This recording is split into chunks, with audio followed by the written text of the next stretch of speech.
Right. Are you ready? Ready, boss. Are you excited? Sure. Tell your fucking face. Get on with it. That's going to be a meme, isn't Definitely. it? David's flipping on it, I know he is. What you got for me this week? Can I do the intro? Yes. Sorry, I'm ahead of myself.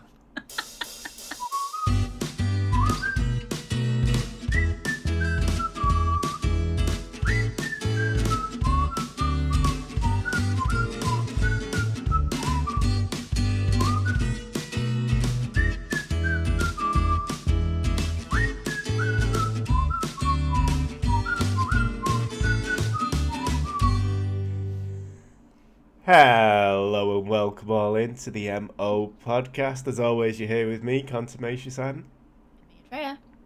and today we are going to be talking about, well, movie madness. Just some films that are a bit odd, to say the least. They've got a bit of, I wouldn't say paranormal about them, but maybe they're cursed. Maybe they're. Does that Shudder YouTube video keep coming up for you on YouTube as well? I can't get rid of it. I know, right? Swear to God, I'm like, I don't even watch horror. Why are you giving me this? I mean, I The one know. with the witch on the broom with the green screen behind it. Yeah, yeah. And I really want to watch it, but I don't want to pay for Shudder. So. It. I think you can do a free trial via Amazon Prime, and then cancel it. Like you get 7 days free. So I've Oh, heard. nice. I mean, I wouldn't Or do you that. could have watched the video for me and then now begin to tell me all about it. Then I won't need to watch it. Well, yeah, no, yeah, Okay, no. overthinking, Ant. Okay, yeah, down there for dancing. Yep. But so anyway, right, I apologise for coughing already because I've got the lurgy, so deal with it. Coffin's what we do. We do all about murders and stuff. That's where people go when they get murdered, into a coffin. But bum. Yeah. Yeah. So the first film we're going to talk about is A Tuck. Now, A Tuck is an unfilmed screenplay that has allegedly killed 5 actors. So, I know you, Atreya, have never watched any films apart from Monona. So, Monona? Manoa? Are you talking about Moana? There you go. That's the one. See, I've not seen that one, but considering that's the only film you've ever seen, I'm sure you have heard of John Belushi, Yes. the legend that is him. Now, he was the first person to sign on to this film. Now, the screenplay is based on the book called The Incomparable Atuk. This was written by Mordecai Richler, and it's about an That's a Inuit. made-up name. I think Mordecai is an awesome name. It is an awesome name, that's why it's a made-up name. Normal people don't give their kids awesome names. That's why people change their names. I think Marilyn was really going to kickstart a career by calling herself Norma Jean. Well, goodbye, Yellow Brick Road. No, it was that. No, that's not Candle in the Wind, is it? That's just a random Elton John song. Yellow Brick Road? You thinking of Judy Garland? No, good. I was thinking of Candle in the Wind, the original version by Elton John. That was Princess Diana. No, the original version was Marilyn Monroe. Oh, was it? Okay. When he first sang it was about Marilyn Monroe. All right, but you just fucked up your own joke because you said about the Yellow Brick Road. At Which least, actually is relevant to this conversation because Judy Garland's real name wasn't Judy Garland either, it was Frances Gumm, so yes. And I'm saving you and bringing it back. yes, thank you. I appreciate that. Anyway, so the story was about an Inuit who arrives in New York, and it was supposed to be the classic fish out of water. He was this excuse me, he was this Inuit from Canada, and he didn't have any clue about the modern day kind of thing. So it was supposed to be a comedy, kind of, where at the end he turns everyone around to fish are our friends kind of thing. He was fighting on the side of nature rather than industrialism. So John Belushi was the first actor who signed up to the script, and this was in 1982. So he read over the script, and he was really keen to play the lead character. But then in March of that year, he was found dead at Chateau Marmont, which, as we all know, is the place where Kirk Douglas allegedly raped Natalie Wood. Yeah. So got a lot of history there, Chateau Marmont.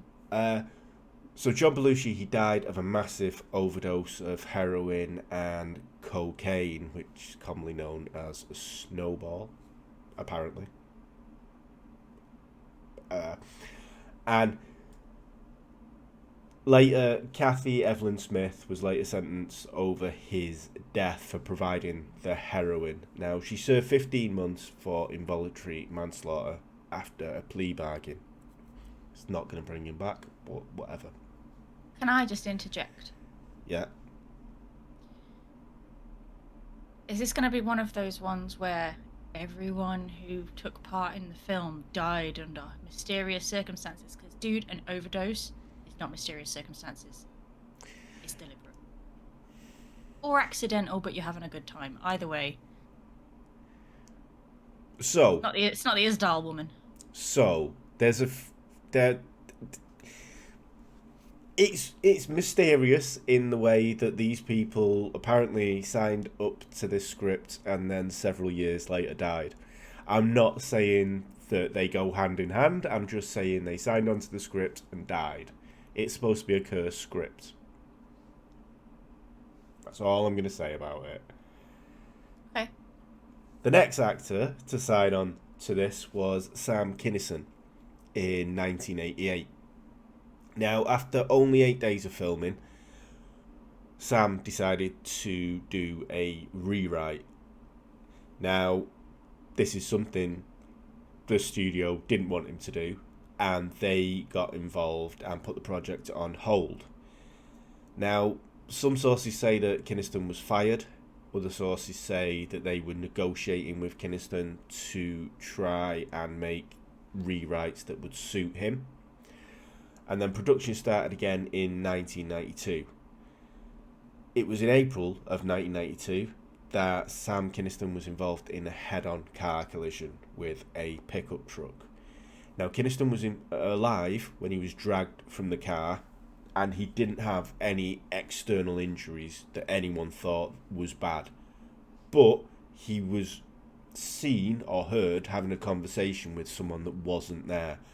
And he was saying, "I don't want to die. I don't want to die." He then continued the conversation with, "But why?" And then after a few seconds said, "Okay, okay." He lost consciousness and couldn't be resurrected. He died from internal injuries at the scene of the car crash. Do you not think maybe somebody that's been hit in the head by a big truck might be hallucinating? Could be a little bit of, he may not be well, to be quite honest with you. He definitely wasn't well, and he dead. Yeah. So, after this setback, the studio then approached the legend that is John Candy. And John Candy. Sorry. The what? Sorry, I just can't get away with him. I think it was just because he was insanely annoying in Home Alone. I know. One of his least famous films. I mean, he's only a mildly supporting character. Yeah, I think we can all see the level of Atreya's film knowledge from that. But anyway, let's move on. So while John was filming on the film Wagons East, while he was filming it down in Mexico, he was given the script, and he was quite positive about going into this. But unfortunately, he died of a heart attack in Mexico before he could film any scenes. Of course he died of a heart attack, and he was about 400 stone. Yes, he did have a problem with obesity. He was a heavy drinker. He had done drugs in the past, so he was at risk, let us say. So then we move on to 1997, and the next person to be approached for the film was Chris Farley. Now, you probably don't know. People look the same. You probably don't know who he is, but Chris Farley is amazing in Tommy Boy. Tommy Boy, watch it. It's brilliant. Watch Moana. No. There you go then. So, Chris Farley absolutely idolised John Belushi and set up most of his acting persona on him, as you may be able to tell from his size. And if you have ever seen him performing on Saturday Night Live or in anything, he's a very, very physical actor. He's a very in-your-face actor. And he also kind of took on John Belushi's cocaine and heroin persona as well. And in December of 1997, Farley was found dead by his brother after taking the same speedball combination that Belushi did. I'm sensing less of a curse and more of a bunch of drug addicts. So, yeah, you kind of say this, but while Farley was reading the script, he introduced one of his friends, Phil Hartman, to the script. Now, Hartman, as well as being a Saturday Night alumni, as all these people were, he was the voice of Lionel Hutz and Troy McClure on The Simpsons from seasons 1 to 7, I think. But 5 months after Chris Farley had passed away, Hartman's wife shot and killed him in a murder-suicide. I mean, was he really annoying? His wife had a history with drink and drugs. Apparently, he didn't do drink and drugs. He was, I don't know if he was straight-laced, but he was an older, I think he was about 50, and he kind of put that bit behind him, but his wife hadn't. And there was a little bit of an argument, I think, and yeah. I love that understatement. There was a little bit of an argument. Yeah. And didn't go too well. I took the shotgun off of the wall and I fired 2 warning shots into his head. Into his face. 1 for each eye. And he didn't get up. So, I mean, so you said that these people all look the same, which is quite interesting because Belushi, John Candy, and Chris Farley, they all were put up for the film of Fatty Arbuckle. So Fatty Arbuckle was a silent comedian back in the day, alongside, but he was a bigger guy, obviously. But them 3 also had read the script for Fatty Arbuckle and had been offered the part of doing the lead role of him. And people also say that is a cursed script as well. Do you not think these people just had serious issues with obesity, drink, and drugs, and kind of it was never going to end well, regardless what movie they could have signed on for the Avengers, and it definitely wouldn't end well. Yeah. I mean, if they did the Avengers, then all that cardio would have knocked her off straight away. To be quite frank, but I think maybe Dad's for Justice film. If they would have signed up for that, maybe they would have got away with it. But yeah, apparently now Tuck is locked away in United Artists film vault. But in 1999, the scriptwriter Todd Carroll dismissed any rumours about the film being cursed, and it's all good apparently. But take that as you will. Sounds like a pretty terrible film. I think it would have been good if those actors would have done it, but then now, I don't know. Maybe they should get the script back out and see who signs up. Give it to someone who don't we like. Jimmy Carr. One of the Kardashians. Oh, I love Jimmy Carr. Back off. I don't mind him. I don't want him to die. That's not me asking Jimmy Carr to die. Please don't sue me. I'll just So- write a joke about you. It'd be very distasteful, and I will laugh. It's nothing I wouldn't laugh at myself, I suppose. So the next film that we're going to cover is Cannibal Holocaust. That sounds so good. Yeah. Now, this was a film that had the director accused of murder. So, years before Blair Witch became a thing, this was kind of one of the... I think it was the very first found footage kind of films. So this was in 1980. Ruggero Deodato took it upon himself to make this I want to say it's not a mockumentary, but it's kind of a found footage of this documentary crew that had gone missing while filming a Brazilian cannibal tribe. Now, Harold Monroe, who's an anthropologist, is tasked with the task of going finding this documentary crew that have gone missing in the Amazon jungle. So Monroe is taken in by the tribe. He finds skeletal remains and assumes it's the film crew because there's videotapes next to him, quite handily, really. And what these tapes have on them is what makes the film controversial. Now, at this point, I'm going to say there may be some trigger warnings coming up. I am going to show a few pictures, a few stills from the film, but it's just a film. Regardless of what the Italian magistrates try to say, because they were the ones. It's half and half, really. So, basically, the film shows 5 people. There's like 2 cameramen, Mark and Jack. They're the cameramen. The director, Alan, and his girlfriend, Faye, alongside their guide, Felipe. So they go into the jungle and they start filming this tribe and basically what is going on in the jungle. Left some of the good bits.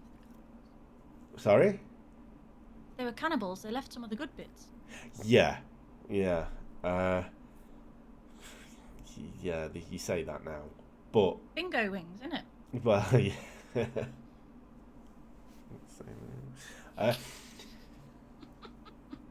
So, a few days into this trek to find this tribe, Felipe gets bitten by a snake.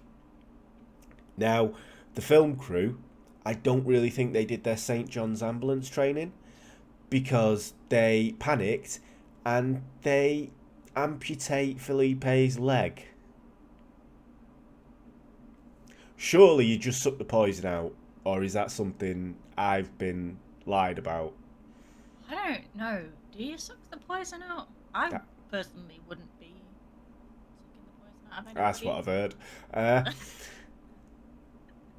But I would be like, lose the leg, dude, yeah, or die, yeah, because I really got no other options.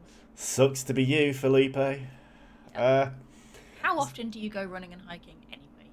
Oh wait, you're a guide. Yeah. Wood peg leg, they're very chic now. But surely he should have at least told them what to do, because I've not seen the film because I'm not gonna watch stuff like this. But Because you don't like horrors.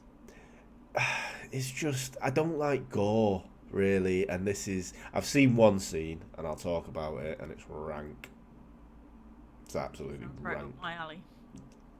It's on YouTube, so you can go and watch it after this. So Felipe dies, but rather than reporting this, going back or doing absolutely anything, the crew just go, oh well, and trek on through the jungle.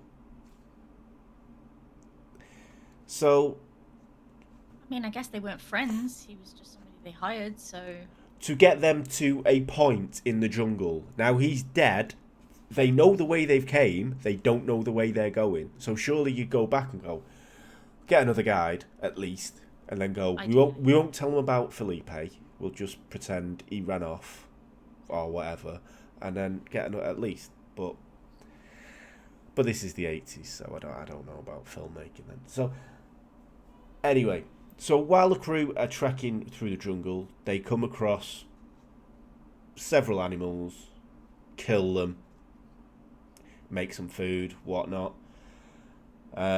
These include like a turtle, a pig, boa constrictor, a tarantula, a squirrel monkey, and a coati, which is kind of like a muskrat and lemur type animal. A tarantula? Yeah. How much meat are you getting off one of them? Now, this is the thing, whether they do it to eat it or just to kill it is one of them. I don't think they're doing it, and I don't think they're doing it out of shock. I just think they're doing it, get out of the way kind of thing. I'm coming through. So when the crew reach the village, to get more airtime out of this documentary, they set fire to a hut with villagers still in it. Where is this fitting into the storyline? It's just to kind of jazz it up a little bit. So this is the found footage of the So this documentary people, they've got into the jungle to go. Oh, we'll get pictures of these cannibals, these horrible villagers. So right, okay. So they kind of try to sell this a little bit. So, and Alan, who's a director, in one of his previous films, you do see in the film that he does have form for over-exaggerating scenes. But that's the exciting footage that they want. But in another scene, the crew find a young female tribes member alone. And the 3 male members, they proceed to rape her. Now, it's at this point that Faye, who is boyfriend of the director Alan, who is one of the people that is taking part in this, is more concerned about wasting film footage on filming it rather than what Alan's getting up to. I feel at this particular moment like cannibals are the goodies in this movie. Yeah. But anyway, later on, the crew find the young woman dead and impaled on a spear. Now, I am going to show a still from the film, and it is just a still, no matter what the Italian magistrates try and say. Shit, it's gone. It's that one.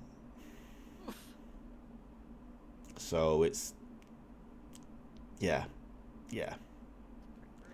The classic way that you spear someone. That's really hard though. Like, lift somebody all the way up. Like, you have to stand on each other's shoulders, and then that's and an then easy just thing to do. I don't pull the feet down. Yeah. Yeah, I mean, medieval did it all the time, didn't they? So by now, as you can imagine, the crew have kind of outstayed their welcome, and the tribe get a little bit pissed off. So the first crew member to die is one of the cameramen, and he gets a spear thrown at him, and while he's writhing away in pain, rather than help him, the director shoots him. I mean, they don't sound like very nice people, to be honest. I don't think they're really looking out for each other at this point. Yeah, exactly. So the tribe starts to swarm the body. They take it back to their village, cut bits off it, if you know what I mean. Yeah, indeed. Bits in it. Yeah, wouldn't get a lot of meat off it if they did that to me, but you know, that's what they do. Then the next person. Hard first. Well, exactly. They have to show me pictures. I've got very niche And though. Might be gristly though. Yeah, very very niche though. So they'd have to have internet connection down there. Be like, seen that, mate? What's that about? Brazilian fart porn. Get it on. Ah, So no. yeah, I don't even know what that is. I've just heard of it. Uh, so next, I live in Faye. Brazil. I didn't know that existed until I left there.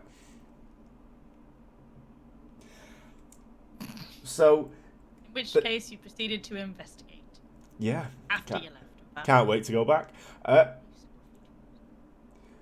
So next on the tribe's hit list is Faye, and she gets dragged away into the bushes, and it's kind of tit for tat.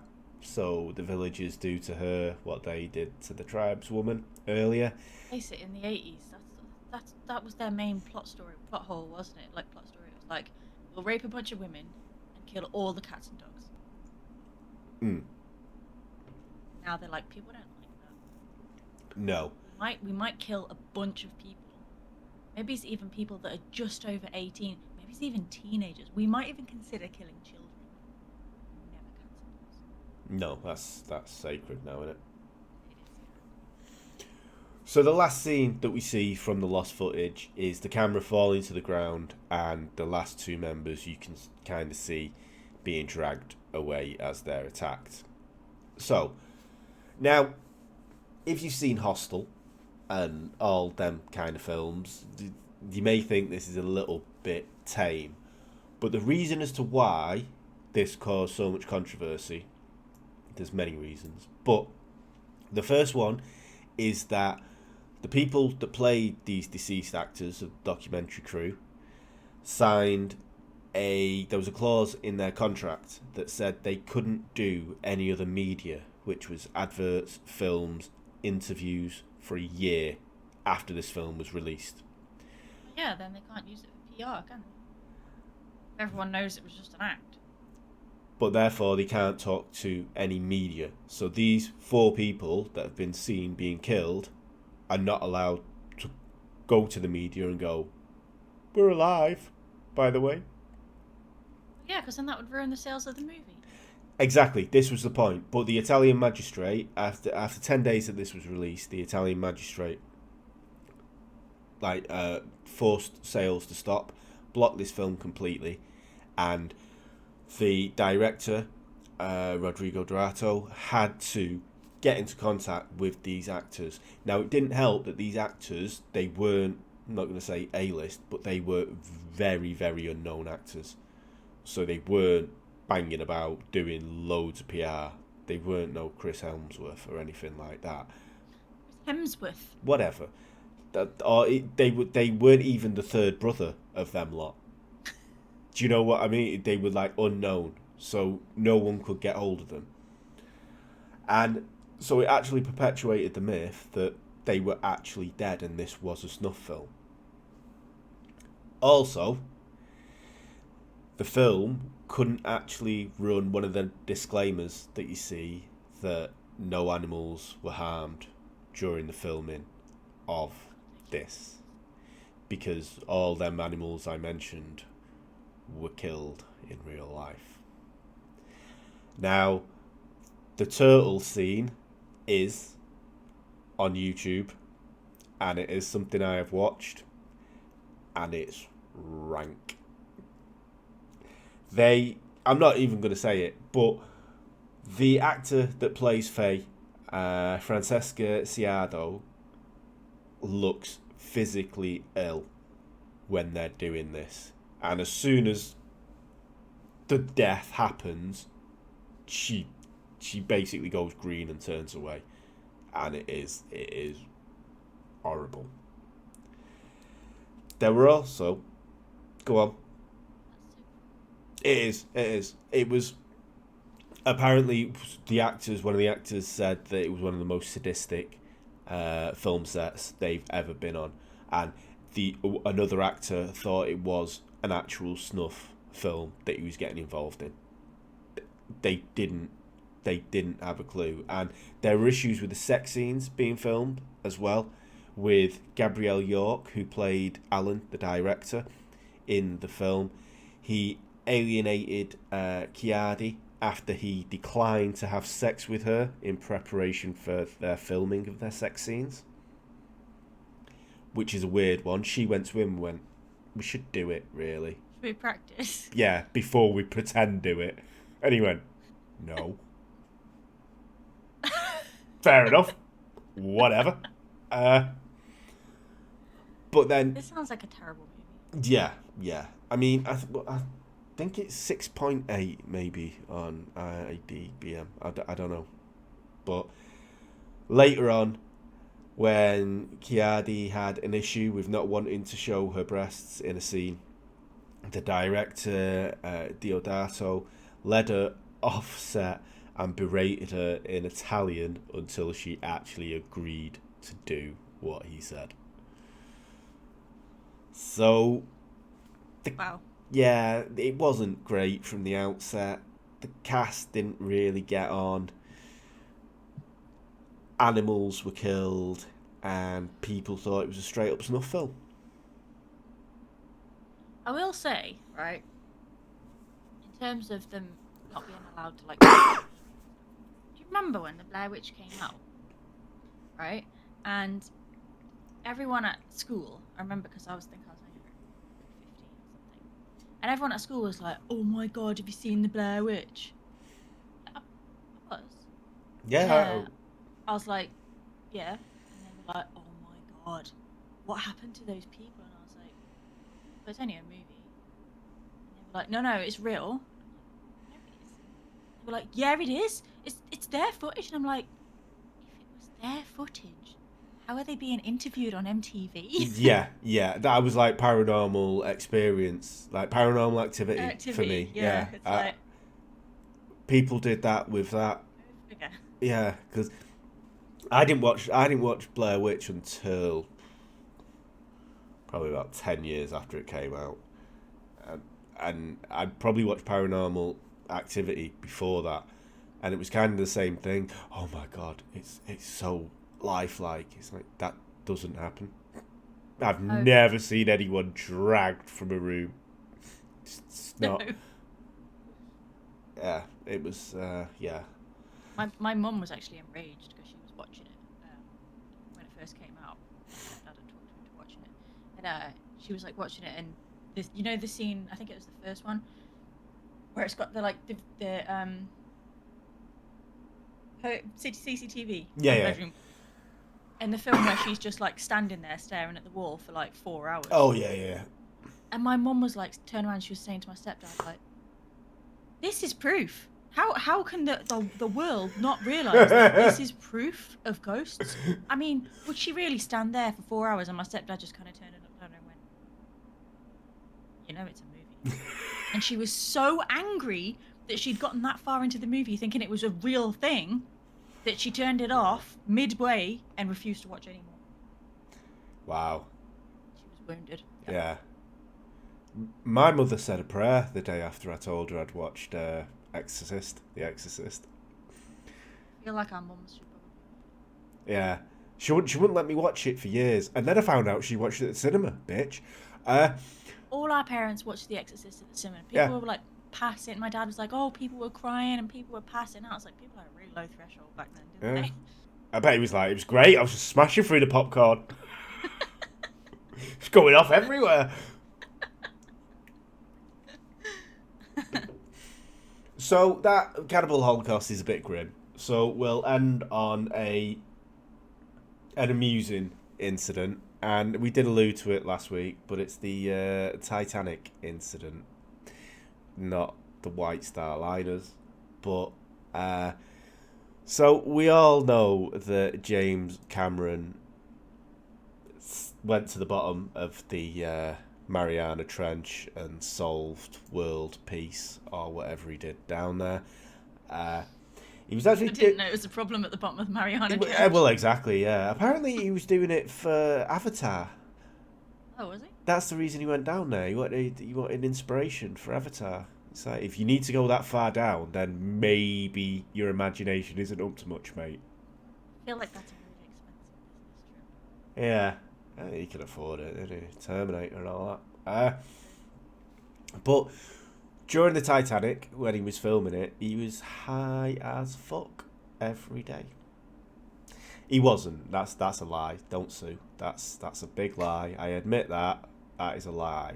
But there was one instance where he was high, and it was during filming the latter parts of the film, which they started filming before the end parts, the way they film Doesn't make stuff. a lot of sense to get your costumes wet and then dry them off. No, so they were okay, fair enough. But they were filming it. I've never seen the film. God, I'm sounding like you now. Never seen the film, but they were filming it with. They were doing the rose bits at the end where she goes looking for stuff. I don't know why I'm asking you. You've not seen it, so I have seen it, actually. My mum dragged me to the cinema with a bunch of old ladies and they were all crying and I was like... yeah, I watched Jurassic Park in '97. So, whoa. Just you, whoa. Not on my watch. no, I said I like Jurassic Park. They were both out in '97. Titanic and Jurassic I Park. watched that as well. Yeah, I know. No, I've only got space for one good film. Not that I'm saying it's good. Never seen I was it. going to say Titanic's not a good Yeah. film. Anyway, A lot of smooching. so they were filming the end bits of the film with Rose as she's an old person, and they were filming it up in Nova Scotia, and because it's one of them eternally dark places, dinner time was coming up, and it was close to midnight. So when the film actually broke, Bill Paxman, James Cameron, and all the crew members that were there, they made their way down to the evening meal. Now, they were serving clam chowder, which... clam soup. Like, why have they got so much clam-based stuff like clamato? What's that about? What's clam chowder about? Horrible. Just because you're doing a movie about being on the sea, don't mean you have to eat sea. Yeah. But it did have Eggs. an extra special ingredient, which was PCP. Which What? is... so, it was laced with PCP, which is like LSD. It's like acid. So it makes you trip balls. So, according to Marilyn McAvoy, who was a painter on the set, the clam chowder, quote marks, was unbelievable. People were going back for second bowls. No shit. No shit. They weren't sure what planet they were on anymore. Then the wallpaper started to melt, and everything went crazy. Who put it in there? So, there's not been a legitimate source that's been confirmed, but the next day after this, the catering company was taken out of there and a new catering company was brought in, and apparently one of the chefs had been sacked the day before. But then, if he was sacked the day before, I don't know how he got access that day. Because it wasn't fresh soup. Could have made it the day before. Now, how many restaurants Gordon Ramsay goes in and it's never fresh? It's all frozen in the fridge. Just imagine Gordon Ramsay tripping balls. He'd have been foaming. So, apparently people were stumbling about, being confused. They would start doing things, stop them, wonder what they were doing, and then move on to something else. It got to a point where someone, probably who didn't have the clam chowder, got people in two lines. One line was of people who were fucking Maui Wowie, man. And one line was people who were like feeling okay. But as time progressed, the people who were more Maui Wowie, that line started getting longer. And there ended up only being a handful of people who hadn't had the clam chowder. Now, the paramedics got called and the whole crew got taken to the local hospital. James Cameron left early as he made himself throw up as soon as he started feeling a bit wobbly. So maybe he knew what was happening. But he didn't leave early enough Because he got stabbed in the face by a biro by one of the crew members. What? Yeah. One of the crew members just came up to him, stabbed him in the face. But because he was high as fuck... This is a terrible movie! But because he was high as fuck, he just laughed it off and went, "Nice one." Wow. Apparently, Bill Paxton, who is, just in case you don't know who he is that gentleman. I think he was the president in, I want to say Men in Black, but Independence Day. No, okay. Yeah, okay, fine, fair enough. I remember that far back. Yeah, he joined, he started up an impromptu conga line down all the halls.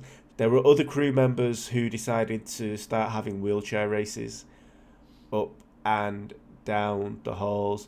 The hospital did try and separate these people. They put them into cubicles, like they were isolated by the curtains, obviously. But I'll keep them in. Exactly, because they were just curtains, and these guys had so much energy, they were running up and down everywhere. The crew were actually given a charcoal drink, which, if you didn't know, charcoal soaks up any bad stuff that's in your body and stops it getting into your blood. So if you had too much to drink or too much PCP, just find some charcoal, eat it, and then Bob's your uncle. But they were still kind of high as fuck and pissing about in the hospital because obviously they'd not come down yet. It just stopped them absorbing anymore. So they kind of plateaued out. But by the morning, people started to come down and they were happy enough to be discharged. The hospital were happy enough to discharge them. But they had to turn in the next day for work. Ooh. So that's not going to be a good scene. Like, I don't know which scene it is, but I'd love to see it. And you probably see it, and it'll just be a massive deterioration. Yeah. Well, Like,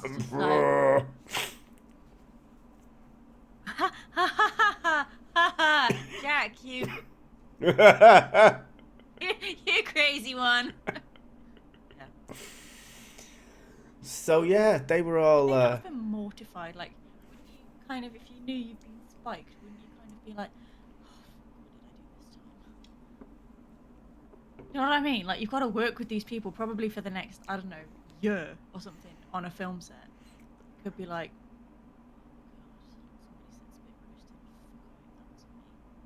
to be honest with you, I'd own that. I'd like try and piss everyone off for get them to do it again. Be like, right, what did I say bad to something? Right, I'll try him again. Then next day, like, yeah, love working here. This is great. Yeah. I mean, you've got to love the place you work in. I mean, you spend most of the time there. Do you know what I mean? Sure. You can't have a good time at work. When can you? I'm not advocating going to work and take PCP, by the way. Just don't get caught, is all I'm going to say. How can you not get caught acting like a dick? It's kind of obvious. Yeah, I mean, yeah, it is. But that being said, if you want to get hold of some PCP, like, subscribe and comment, and I'll sort you out, yeah? No, Ant. We're not giving out PCP. We're giving out handmade, limited edition, one-of-a-kind set of the MO deck of playing cards. Right. Hand-drawn by Contumacious Ant himself. Yeah. He could be dead next year, so you know more. I mean, yeah, maybe not even next year, but you give me a long lifespan. Yeah, so you may know that I got drunk. I get drunk a lot anyway. But yeah, I've made a deck of cards. Pick a card, any card. I've made a deck of cards in a state. I wasn't on PCP, but you'd never know. But there's 52 cards, and they're all lovingly hand-drawn. Don't know about lovingly, but the Queen's got a set on her. So, you know, I mean, you can look at that. Look at that. You can use that on the Jubilee weekend to do whatever you want with. But yeah, So like, subscribe, retweet, follow. Yeah, so we'll be putting up a giveaway soon on that, and it basically just subscribe, like, post it anywhere in the world, and it's a set of cards. There's only going to be one, and they're not good, but it is what it is, isn't it? If we get big, they could be worth at least a couple of quid. Yep. And if I die, maybe another quid. So, £4 for nothing. I'd take that myself. Exactly. Probably pay more for postage.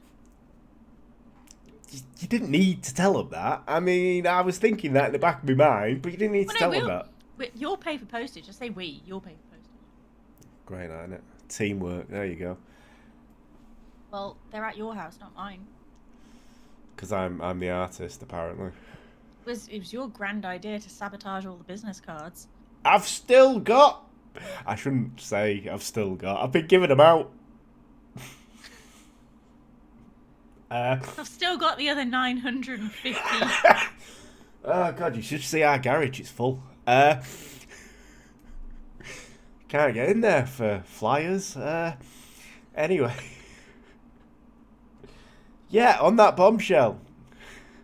This has been the MO Podcast with me, Consummation Ant. Thank you so much for joining us, and we shall see you next time. Bye. Bye. The MO Podcast. The MO Podcast. The MO Podcast. The MO Podcast.